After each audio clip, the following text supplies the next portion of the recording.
सुप्रभात प्यारे विद्यार्थियों। 2020-2021 की नव वर्ष की नव कक्षा में आपका हार्दिक स्वागत है। चलिए विद्यार्थियों, अब तीसरे पाठ का आरंभ करते हैं। तो चलिए अपनी बाल भारती 5वीं कक्षा की पुस्तक का 8वां पृष्ठ खोलिए। तीसरा पाठ, नीम का पेड़। ये एक आत्मकथा है। तो चलिए पाठ का आरंभ नए शब्द और उनके अर्थों से करते हैं। नए शब्द और उनके अर्थ। जड़, मूल, रूट। तेल, ऑयल, ऑयल। साबुन, सोप। कीड़े, कीटक, इंसेक्ट। पवित्र, पावन, होली। छाया, छाँव, शेड। यात्री, राही, ट्रैवलर। विश्राम, आराम, रेस्ट। सूखी लकड़ी, पेड़ से अलग डाली, ड्राइड अप ब्रांच। शहर, पट्टन, टाउन। पृष्ठ 8, मैं नीम हूँ, मैं कड़वा हूँ, मेरे सभी अंग बड़े काम के हैं। मेरी जड़ से, छाल से, फल से अनेक प्रकार की दवाइयाँ बनती है। मेरे पत्तों से बना चूरन बुखार को दूर करता है। मेरे फलों से तेल बनता है, इस तेल से साबुन बनता है। मैं कीड़ों का शत्रु हूँ, मैं कीटनाशक पेड़ हूँ। मैं सबको ठंडी हवा देता हूँ। रास्ते पर चलते यात्री और पशु पक्षी मेरी छाया में विश्राम करते हैं। अपने पत्तों से मैं उनको ठंडी और साफ हवा देता हूँ। हरा रहने पर मैं लोगों की सेवा करता हूँ। सूख जाने पर भी मैं लोगों के काम आता हूँ। चलिए अब इस पाठ के पहले भाग को विस्तार से जानते हैं। ये एक नीम का पेड़ है। ये कड़वा होता है। इस पेड़ के सभी हिस्से बड़े काम के होते हैं। इस पेड़ की जड़ से, छाल से और इसके फल से तरह तरह की दवाइयाँ बनाई जाती है। इस नीम के पेड़ से बना हुआ चूरन बुखार को दूर करता है। इस पेड़ के फलों से तेल बनता है और इसका तेल साबुन बनाने के काम आता है। ये नीम का पेड़ कीड़ों का दुश्मन होता है, यानी कि कीड़ों को नाश करता है। ये पेड़ सबको निर्मल और स्वच्छ हवा देता है। यात्री और पशु पक्षी इस पेड़ की छाया में आराम करते हैं।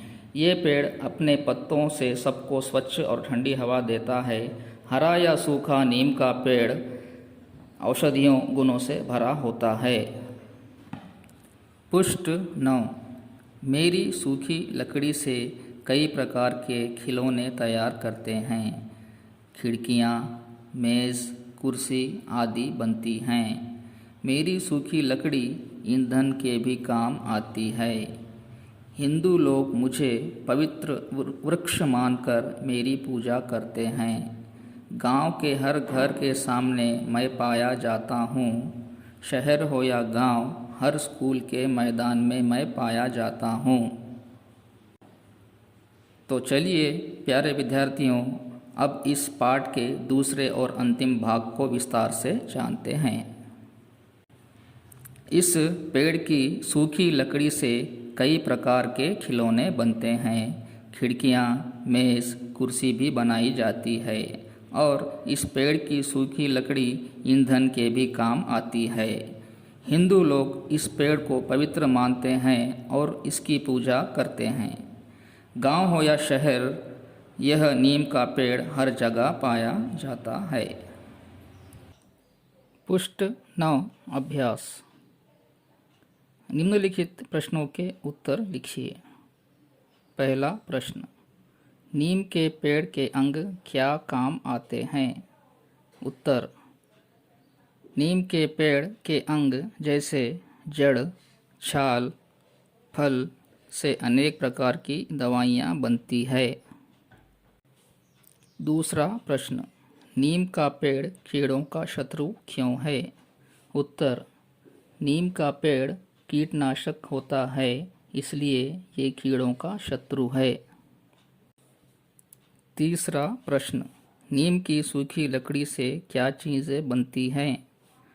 उत्तर, नीम की सूखी लकड़ी से खिलौने, खिड़कियाँ, मेज़, कुर्सी आदि चीज़ें बनती है। पुष्ट 10। चौथा प्रश्न, नीम के पेड़ कहाँ पर पाए जाते हैं? उत्तर, नीम के पेड़ गांव हो या शहर हर जगह पाए जाते हैं। पांचवा प्रश्न, नीम के पेड़ से क्या लाभ हैं? 5 वाक्यों में लिखिए। उत्तर, नीम का पेड़ औषधि गुणों से भरपूर होता है। नीम का तेल त्वचा रोगों में काम आता है। नीम के पत्तों के सेवन से रक्त शुद्ध होता है। नीम की टहनी को दातुन की तरह प्रयोग कर सकते हैं। पुष्ट 10। वचन बदलकर लिखिए। दवाई, दवाइयाँ, कुर्सी, कुर्सियाँ, पत्ती, पत्तियाँ, खिड़की, खिड़कियाँ, डाली, डालियाँ। विपरीत अर्थ वाले शब्द लिखिए। हरा, सूखा, मीठा, कड़वा, सुख, दुख, ज़्यादा, कम, गुण, अवगुण, हानि, लाभ। खाली जगहें भरिए। पहला, नीम के पत्तों से बना चूर्ण बुखार को दूर करता है। दूसरा, नीम के तेल से साबुन बनता है। तीसरा, नीम कीड़ों का शत्रु है। चौथा, नीम की छाया में लोग विश्राम करते हैं। पांचवा, नीम के फलों से तेल बनता है। छठा, हिंदू लोग नीम की पूजा करते हैं। सातवां, नीम का पेड़ घर के सामने पाया जाता है। पुष्ट 11। नीचे दिए गए शब्दों को अपने वाक्यों में प्रयोग कीजिए। पहला, कड़वा, करेला कड़वा होता है। दूसरा, तेल, नीम के फलों से तेल बनता है। तीसरा, कीटनाशक, कीड़ों को नाश करने वाली दवा को कीटनाशक कहते हैं। चौथा, ईंधन, सूखी लकड़ी ईंधन के काम आती है। पांचवा, पूजा करना, हिंदू लोग नीम के पेड़ की पूजा करते हैं। नीम के पेड़ पर 5 वाक्य लिखिए। नीम एक औषधीय पेड़ है। नीम एक आकर्षक पेड़ होता है। नीम का पेड़ सदाबहार होता है। नीम एक शक्तिशाली जड़ी बूटी है। नीम का पेड़ के सभी अंग बड़े काम के होते हैं।